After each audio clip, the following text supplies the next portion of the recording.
All right, guys, welcome to another episode of Dive into Real Estate Investing for Newbies podcast. I have a very special guest, very dear friend of mine.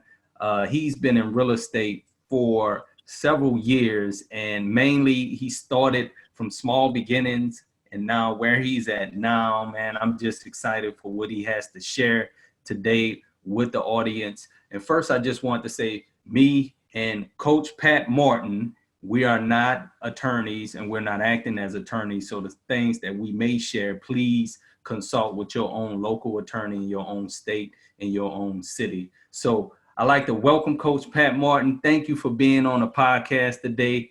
Welcome, Coach. I'm excited for what you have to bring to us today. Cecil, man, it's so glad to reconnect with you after many, many years. And man, I'm honored to be here. Yes. So I just wanted to just read a brief introduction about Coach, because a lot of people may not know who Coach Martin is.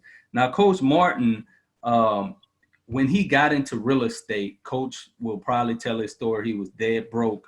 He went into real estate around 2003. 3 years later, he became a millionaire, an author, speaker. He developed half dozens of real estate courses. His first course that he launched, he made $500,000 in 90 days.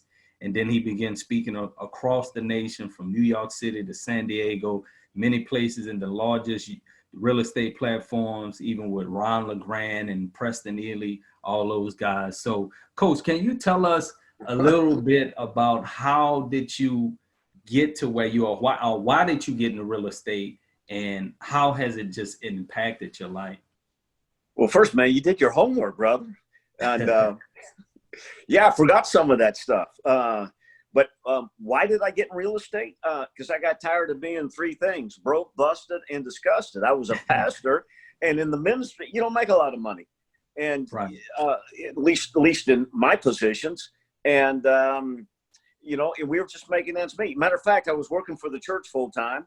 And I only knew what I knew to do. And that was trade hours for dollars. So besides working for the church full time, I had three, side gigs. I was delivering pizza for Domino's, and these young punk kids, man. Here I'm the old guy, abuelo, grandpa. I'm showing up, and all these kids, they want to get out early. Hey, man, I can get off at 9 o'clock. I'm like, dude, man, I'm here to make money, and I would close. So I would stay there to 12 o'clock or 1 o'clock in the morning. Making deliveries. And that's when I really made my good money. But I was delivering pizza, driving limousines. And when the limousine gig wasn't happening, when I wasn't working at Domino's, I was parking cars for a valet company and getting my hustle on. And I saved up enough money to buy my first house. And it was scary, man. You don't know what you don't know. And I didn't buy my first house that we lived in. We rented apartments and rented condos and rented houses. But I saved up enough money, bought my first house, and haven't looked back since.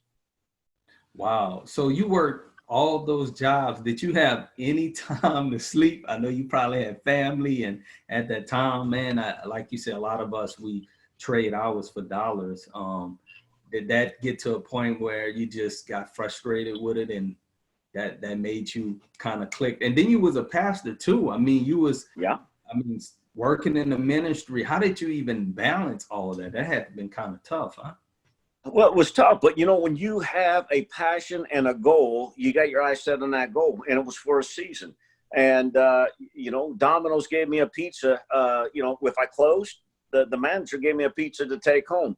And I tell you what, I really, pizza's pizza, but I really don't care to eat pizza anymore because, man, we lived off of pizza, and we were saving up our money, and we knew that we wanted to get out of this apartment, and it was in South Dallas, and not in the best of neighborhoods. During the daytime, it looked like a great place. We visited during the daytime, but at nighttime, it was not the best apartment complex. So, I was motivated.